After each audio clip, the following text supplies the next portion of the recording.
Hello friends, সবাই কেমন আছেন? আশা করি সবাই খুব ভালো আছেন। আজকে আমরা রান্না করব বেলে মাছের কুমড়ো পাতা দিয়ে বড়া। আপনারা কুমড়ো পাতার বদলে লাউ পাতাও নিতে পারেন। বা রান্নাটা করার জন্য আমাদের লাগবে কুমড়ো পাতা, এই যে এরকম, বেলে মাছ, পেঁয়াজ এবং কাঁচামরিচ। করার জন্য প্রথমে আমাদের কুমড়ো পাতাকে 1 চিমটি লবণ দিয়ে ভালোভাবে ঘষে নিতে হবে।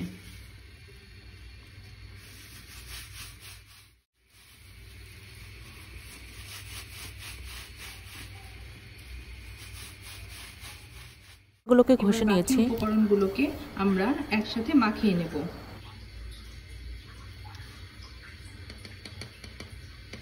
প্রথমেই দিয়ে দিচ্ছি হলুদ,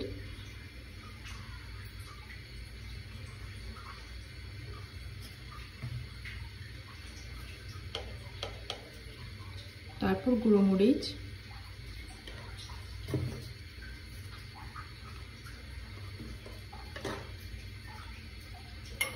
সবশেষে দিচ্ছি লবণ।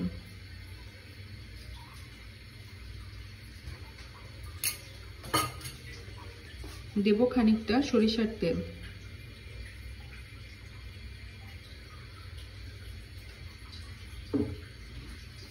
এবার সব উপকরণগুলো একসাথে মাখিয়ে নিতে হবে। পেঁয়াজটাকে আলাদা করে কচলে নিতে হবে।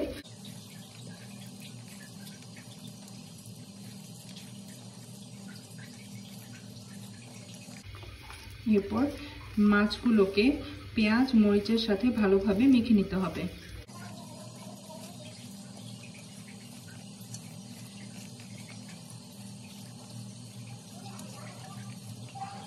মাছগুলো মাখানো শেষ। এবার কুমড়ো পাতাতে মাছগুলোকে দিয়ে দিতে হবে।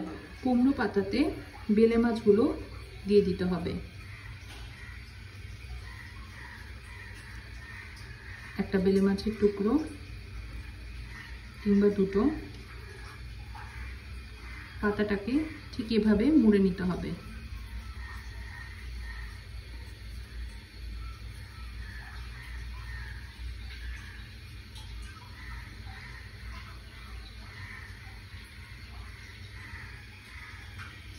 এবং আমি বাকি বড়াগুলো এভাবে বানিয়ে নিচ্ছি।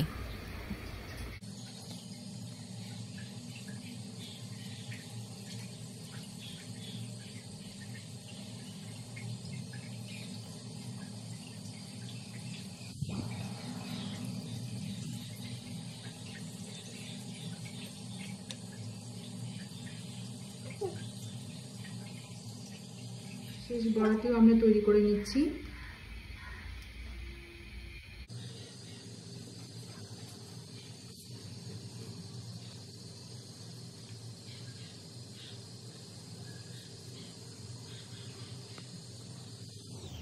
আমাদের বড়া রেডি হয়ে গেছে। বড়াগুলোকে ভাজার জন্য একটা এমন ফ্রাই প্যানে তেল দিয়ে দিতে হবে।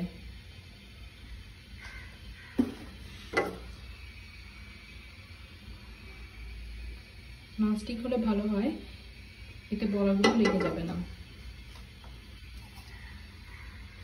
এরপর এতে বড়াগুলো দিয়ে দিতে হবে।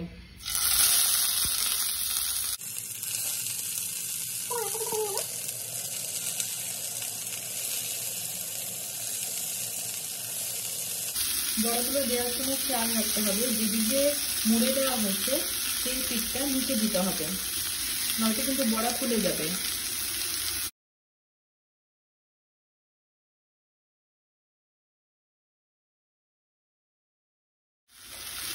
এরপর একটা ঢাকনা দিয়ে আমরা বড়াটা ঢেকে দেব।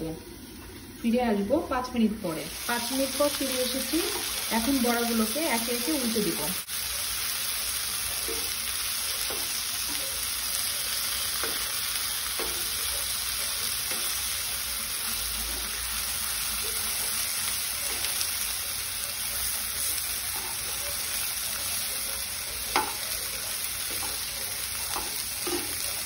সাবধানে উল্টাতে হবে যাতে করে বড়াগুলো ভেঙে না যায়।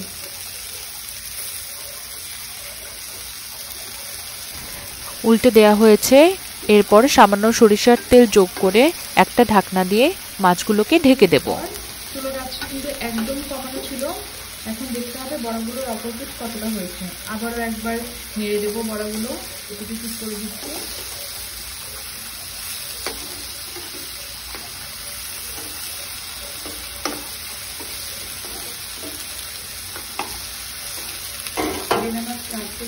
সামনে ফুল দিয়ে বড়াটা সিদ্ধ হয়ে যায়, বাইরের পাতাগুলো রঙও চেঞ্জ হচ্ছে, আর বেশি সময় লাগবে না বড়াটা হতে।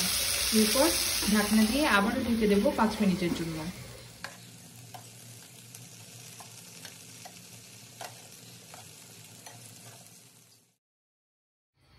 5 মিনিট পর আমরা বড়াগুলোকে উল্টে দিয়েছিলাম।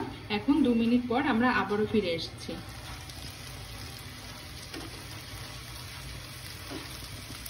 খুব সাবধানে উল্টোতে হবে।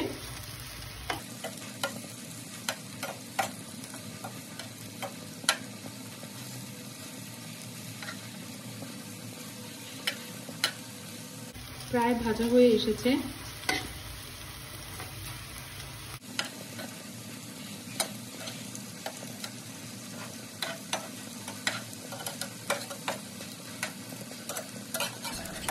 এবার আবারও ঢাকনাটা দিয়ে দেব। 2 মিনিট পর ঢাকনাটা তুলে দিলাম, বড়গুলো প্রায় হয়ে এসেছে। এবার ঢাকনা ছাড়া বড়গুলোকে 2 মিনিট রেখে দিচ্ছি যাতে করে তেলটা শুকিয়ে যায়। দেখুন তেলগুলো শুকিয়ে গেছে, বেলে মাছের বড়া রেডি। এখন আমরা নামিয়ে নেব। তৈরি হয়ে গেছে আমাদের মজাদার বেলে মাছের বড়া। আমি একটু ভেতরটা খুলেই দেখিয়ে দিচ্ছি এটা দেখতে কেমন হয়েছে। এই যে ভাতের সাথে নিয়ে নিয়েছি আমি বেলে মাছের বড়া। দেখুন এটার ভেতরটা খুবই সফট এবং ময়েস্ট হয়েছে, ভেতরের রঙও চেঞ্জ হয়নি, বেলে মাছের রঙটাও আগের মতোই আছে, সামান্য হলুদের রঙ এসেছে। পাতাগুলোও খাওয়া যাবে। আমাদের রান্নাটা এখানেই শেষ হচ্ছে। আশা করছি আপনাদের সবার ভালো লাগবে। ভালো লাগলে অবশ্যই কমেন্ট করবেন এবং ভিডিওটি শেয়ার করবেন। Thank you.